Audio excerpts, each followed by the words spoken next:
Salut à tous, le compte à rebours est entamé. En fin de semaine, ce sera le Grand Prix de Chine, la 4e manche du championnat du monde de Formule 1. Et aujourd'hui, c'est l'heure du débriefing F1 sur motorsport.com. Salut Jean-Luc. Salut LFB, bonjour à tous. Encore des horaires pas tardifs, non? Au contraire, un peu différent. T'as connu pire? Oui, il y a eu pire, largement. 8h les qualifs samedi. 9h le Grand Prix dimanche. Oui, tout va bien. Le Grand Prix de Chine. Au contraire, c'est bien de regarder le Grand Prix ou les qualifs devant son café le matin au petit-déj, ça c'est génial. Et d'écouter. Voilà, encore pas mal de questions sur motorsport.com à la rubrique Monoplace. Alors les questions, elles sont là, je les ai sous mes yeux. Néanmoins, j'ai envie de démarrer comme ça. Allez, mouille-toi. Dis-nous comment tu sens ce Grand Prix de Chine. Alors je vais te rappeler qu'on y court à Shanghai depuis 2004 et que tous les vainqueurs sont encore là, à part Raikkonen, qui avait gagné en 2007, mais sinon Barrichello, Alonso, Hamilton, Vettel et Michael Schumacher ont tous gagné ce Grand Prix de Chine, et si je ne m'abuse, ils sont toujours en piste, c'est assez amusant. Alors, qui vois-tu pour gagner dimanche prochain? Alors, quand tu dis mouille-toi, c'est que t'as des tuyaux sur la météo ou pas? Je crois avoir compris que dimanche, c'était de toute façon plus couvert que le samedi et le vendredi, mais je ne sais pas s'il y aura... C'est peut-être un petit peu tôt, les météos, on sait qu'à 3 jours, ils arrivent à se débrouiller, mais là, à 5 jours, déjà, à quelques minutes, parfois, ils ont du mal, donc bon. Alors, en 2 mots, tu parles de McLaren et de Ferrari? Ouais, je vais me mouiller. Je pense qu'il y en a un qui n'a pas encore remporté de victoire depuis le début de la saison. Et normalement, elle est pour lui en performance, c'est Hamilton. Donc là, je sens bien Hamilton pour plusieurs raisons. Martin Whitmarsh a dit également que le niveau de performance global de l'écurie, malgré la victoire de Button, n'était pas ce qu'il devrait être. C'est vrai. Bon, on a vu cette qualification ratée. On a vu les temps en course qui sont quand même impressionnants. Et Hamilton, c'est vraiment un battant, quoi. C'est vraiment un guerrier. Et je pense que là, s'il n'y a pas de problème, elle peut être pour lui, celle-là. Voilà. D'accord, ok, bon. Allez, moi je dis Vettel sur sa lancée, histoire de boucler cette première partie du championnat, parce que ces 4 grands prix un peu exotiques, ça fait quand même une sorte d'introduction, et qu'avec ses 2 pôles, sa victoire en Malaisie, allez, je dis qu'il va continuer sur sa lancée. Mais bon, en tout cas, on retient ton pronostic. Alors, beaucoup de questions sur le forum, sur la star, évidemment, Michael Schumacher, Sgt Pepper, fanaticf1.com. Non, c'est Rechef et F1Stream.fr, pardon, j'ai sauté de ligne, qui pose la question sur Schumacher. Est-ce que ce Grand Prix de Chine va marquer le retour de Schumacher? Et la formulation est intéressante parce qu'on en est déjà espéré un retour. Alors, pour penser à eux, il faut rappeler qu'on peut suivre les essais libres, les qualifs et le Grand Prix sur notre site avec Direct F1, qui fait tout ce travail remarquable, encore une fois, et ça vous permet d'échanger.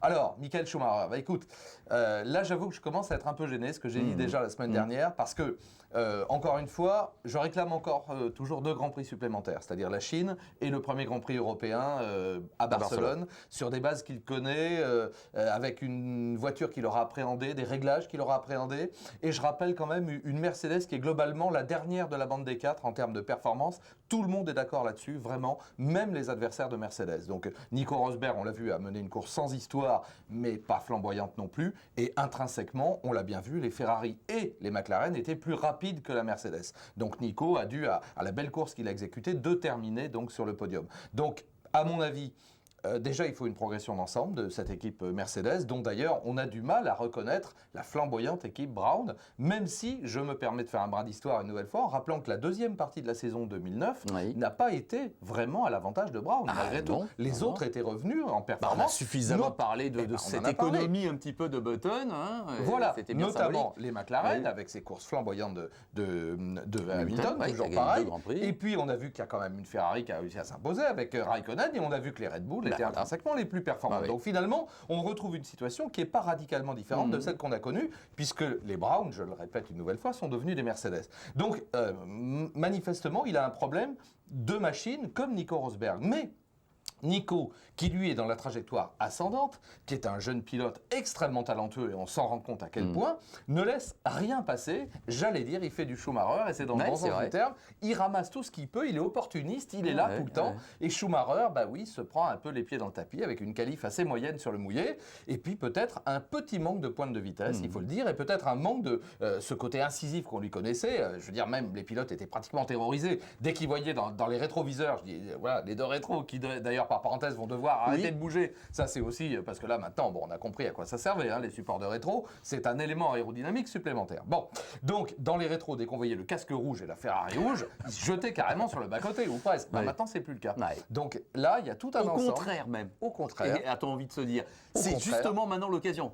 Alguersuari, tiens, par exemple, de dire magnifique, tiens, maintenant je résiste. Magnifique. C'est ça. Donc il y a ça, il y a le fait que la voiture n'est pas aussi dominatrice, et il y a le fait que son équipier, je suis désolé de le rappeler, n'est pas à ses ordres et n'est pas soumis. À une certaine époque, on aurait vu des Irvine ou des Barrichello se coucher et attendre Maître Schumacher. Ça n'est plus le cas. Donc je suis navré, mais là aussi, il y a un élément très important, et là aussi, j'admire Schumacher. On ne va pas revenir dans le débat, et on ne va pas relancer ce débat. Bon, laissons-lui 2 grands prix supplémentaires, si tu le veux bien, si vous le voulez bien. 2 parce que c'est toi. J'aurais peut-être dit 1, mais bon. Non, allez, moi je donne accord de 2 jusqu'à Barcelone. Après, on fera un bilan. Et là, honnêtement, s'il n'est pas revenu à peu près, je l'ai dit, au niveau de Rosberg, là, c'est qu'il y a un vrai problème. Mais je rappelle qu'il a un contrat de 3 ans quand même, c'est important. Dans l'actu, là, tu fais bien de le dire, oui, il y a les rétros et il y a aussi la FIA qui réglemente ou qui explique vraiment pardon, les hauteurs de caisse. Oui, alors là, je crois qu'il fallait une clarification parce qu'effectivement, comme toujours dans le paddock, il y a des rumeurs qui courent et qui bruissent. Et la raison pour laquelle les Red Bull étaient aussi performantes, c'était effectivement qu'ils auraient trouvé un système magique qui permettait, on le sait bien, après les qualifications à vide, avec et là on a des précisions maintenant, de l'ordre de 160 kg exactement de carburant, ça veut dire de l'ordre de 220 litres de carburant. 220 litres, 160 kg. La densité n'est pas la même. Donc, on aurait une méthode qui permettrait donc de qualifier la voiture au ras du sol. Évidemment, avec la charge en carburant, logiquement, elle s'effacerait. Mais non, là, on retrouverait du niveau, voire même, allez savoir, après en course, avec une petite correction. Bon, ça, apparemment, la FIA a tenu à clarifier la situation. Tout ça est interdit. Tout système permettant de modifier la hauteur de caisse est interdit, de près comme de loin, etc. Et immédiatement, chez Red Bull, on a dit, mais c'est pas bon, c'est pour nous. Mais non, nous, ça change rien. D'ailleurs, on n'a rien. La voiture est déclarée conforme, ce qui est vrai. Donc maintenant, en tout cas, la situation est clarifiée. C'est un élément important. Il ne faut pas laisser les rumeurs, là aussi, courir. Étonnant quand même, comment les Red Bull ont les vitesses de pointe les plus faibles et sont les meilleures voitures. Tu as raison de le souligner, parce qu'effectivement, alors là aussi, je ne sais pas si McLaren fait de la désinformation. Alors je vais répondre d'abord à ta question sur Red Bull. C'est vrai que la vitesse de pointe, c'est toujours impressionnant parce que c'est un chiffre brut. Et on voit qu'effectivement, quand on approche, ce qui était le cas en Malaisie, les 300 km/h pour les plus rapides, on se dit, on a un avantage extraordinaire. Et non, c'est avec des vitesses de pointe de 290, 289, c'est-à-dire 10 km/h de moins, c'est énorme. Plus la SPI qu'on arrive à gagner. Donc ça veut bien dire que la vitesse de pointe, ça n'est pas tout. Et c'est plutôt d'abord l'appui, ce fameux appui qu'on essaie de générer et que la FIA essaie de supprimer ou tout au moins de limiter. Donc si on retrouve de l'appui, on retrouve de la perf. Et d'autre part, on exploite mieux les pneumatiques qui sont à des températures. On sait que la fenêtre d'exploitation de ces pneumatiques, la clé, elle est véritablement là. Pas trop de glisse, entre guillemets, donc de l'adhérence. Et puis, juste un compromis avec un équilibre avant-arrière qui soit absolument parfait, avec ces fameuses masses, là aussi on le rappelle, parce que les voitures, normalement, elles ne sont pas au poids. Et le problème des écuries, je ne sais pas si on en dira un mot aussi, des écuries, on va dire, qui arrivent, c'est que leurs voitures sont tellement lourdes. Et de surcroît, ils ont un problème pour les Virgin, de pompage de carburant, ils se qualifient avec 30 kg de plus que les autres. Donc voilà, on a tout dit. Bon, écoute, non, avant de parler de ces écuries, j'ai envie de te parler de Ferrari. Question de Sergent Pepper de fanaticf1.com, là ça y est, j'y suis. Alonso, est-ce qu'il n'a pas loupé un peu le coche pour s'imposer déjà complètement chez Ferrari? On rappelle que Massa est en tête du championnat du monde, effectivement, et que 2 fois, Alonso a été finalement derrière Massa, alors que le premier Grand Prix avait laissé donner l'impression que ça y est, c'était bon, il était chez lui. C'est ce qu'on appelle des faits de course, là, évidemment. Alonso a mené encore un Grand Prix absolument magnifique, d'audace, de performance, une remontée, des dépassements incisifs, etc. Bon, mais il a eu ce problème mécanique, ma foi. Alors, rater l'occasion, oui, c'est clair que s'il avait encore dominé, et surtout s'il était parti à son rang, aurait-il été capable de gagner le Grand Prix? Là, on l'attend quand même, ce Grand Prix, maintenant. On attend ce Grand Prix avec les Ferrari, les McLaren et les Red Bull, et les Mercedes, bien sûr, bien qualifiés. Et on attend le vrai niveau de performance, pas d'altération due à... Mais c'est pas un reproche, dû aux conditions météorologiques, etc. Donc une grille de départ logique, je dirais, avec les 5 premières lignes qu'on peut carrément écrire à peu de choses près, avec un petit changement entre les équipiers possible, mais on peut écrire les 5 premières lignes, c'est-à-dire la moitié de la grille, et là, avec des stratégies et une capacité d'utilisation des pneumatiques que l'on découvre, que l'on connaît de mieux en mieux chez les équipes maintenant, et on voit que c'est pas toujours pareil. On voit que selon les pilotes et selon les monoplaces, finalement, la stratégie n'est pas aussi uniforme qu'elle le paraissait lors du premier Grand Prix. Il faut le dire. Donc moi, j'attends ça avec impatience. Ce sera peut-être pour la Chine, ou en tout cas, à n'en pas douter, pour Barcelone. J'en reviens à mes 5 premiers Grands Prix. Bon, d'accord, allez, on te les accorde.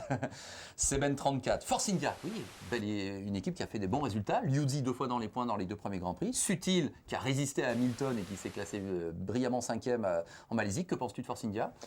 Remarquable. Alors là, vraiment, hein, ils ont laissé entrevoir donc dans la deuxième partie de la saison 2009 déjà de très belles performances avec, on s'en souvient, Fisichella.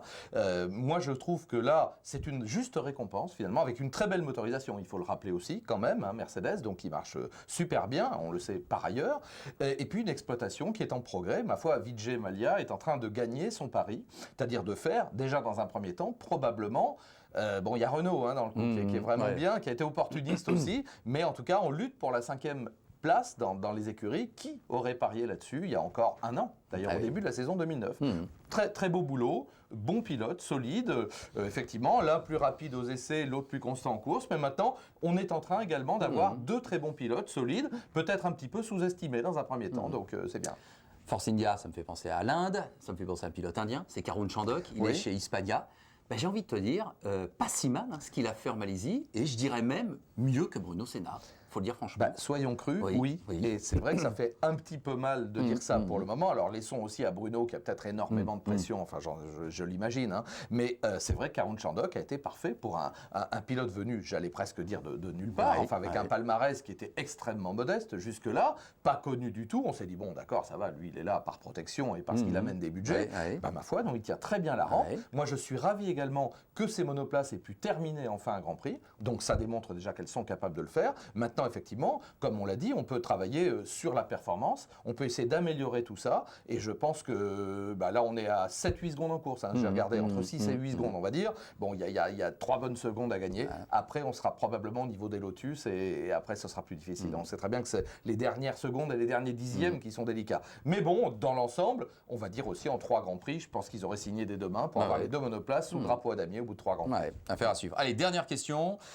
Seaberg, la règle des 8 moteurs par saison ne va-t-elle pas fausser la fin du championnat? Déjà, on se projette, mais enfin, c'est vrai que ça va être comme une épée de Damoclès, non, cette règle? Oui, mais c'est le but. Cette allocation. Oui, mais c'est le but.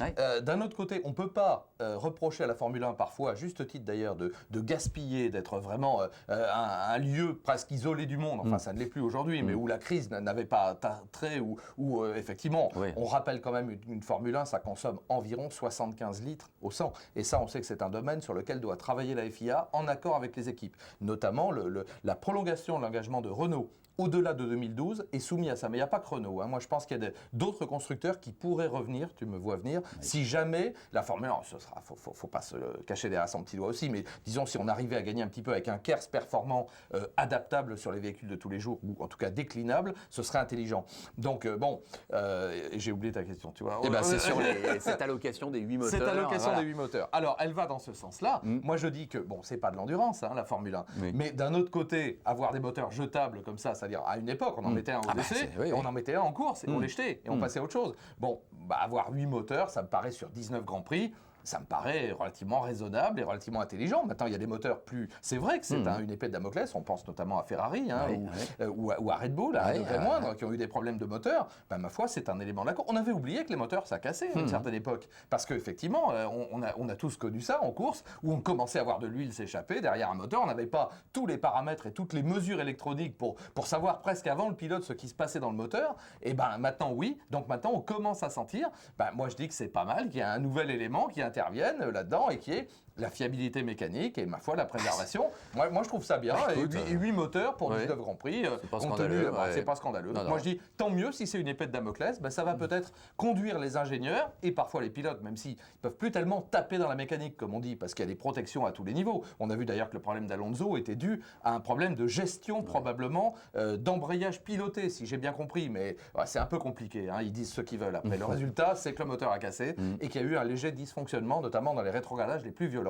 Donc voilà, le pilote, il a plus tellement, et moi je trouve ça dommage. Parce que également à Monaco, par exemple, où on s'en souvient, 3200 ou 4200, je sais même plus, changement de rapport pendant la course, c'était, Patrick Tambay me le raconte tout le temps, on terminait la main en sang, et le pilote qui était le plus balèze et le plus concentré ne ratait pas un rapport et était là, etc., malgré tout. Là maintenant, pour rater un rapport, j'allais dire, c'est que la mécanique ou l'électronique ne suit pas, c'est un petit peu dommage. En tout cas, c'est la règle du jeu, il faut faire avec, et c'est vrai que ça fait partie de Sinon, on remet tout en cause tout le temps, les pneumatiques également. Tu sais avec Michelin, tiens, parce qu'on en parle. Il y avait des questions là sur la taille des pneus, là, parce qu'on parle d'un pneu 18 pouces au lieu de 13. Alors je pense que là aussi, c'est un peu pour le moment des négociations. Effectivement, Michelin voudrait agrandir le diamètre des roues avec des flancs plus bas. Bon, alors là, après, c'est un débat technique. Moi, pourquoi pas 18, mais pourquoi pas 16 ou 13 actuellement. Bon, enfin, ça, c'est délicat. Mais on demande également du côté des écuries et du manufacturier, potentiel pour la suite, après Bridgestone ou avec Bridgestone, des pneumatiques verts, donc des pneumatiques qui s'useraient moins, et donc une allocation pneumatique, on parle d'environ 100 pneus. Et pourquoi pas ? Pourquoi pas 100 pneus pour la saison? Alors tu vas me dire, 8 moteurs, 100 pneus, ça éviterait, je rappelle qu'actuellement Bridgestone emporte 2000 pneus par Grand Prix, 2000 pneus. Qu'est-ce qu'on en fait de ces pneus après? On les jette. Donc pourquoi pas déjà peut-être réduire cette allocation par pilote ou par écurie, ça me paraît pas complètement idiot. Affaire à suivre. Voilà, on a été complet je crois pour cette édition du débriefing F1 entre deux Grands Prix. Alors vous notez les rendez-vous, ce week-end prochain à vivre sur motorci.com grâce à notre ami et partenaire f1direct.com, le live feed, comme on dit, c'est les news en temps réel par écrit sur le site internet. Ça, c'est vraiment super, formidable. Voilà. Et puis nous, lundi prochain, évidemment, on se retrouve et on analysera donc ce qui se sera passé sur la piste de Shanghai. Merci Jean-Luc, bonne semaine à toi. Merci LFB, bon merci Grand Prix et à la semaine prochaine. Salut.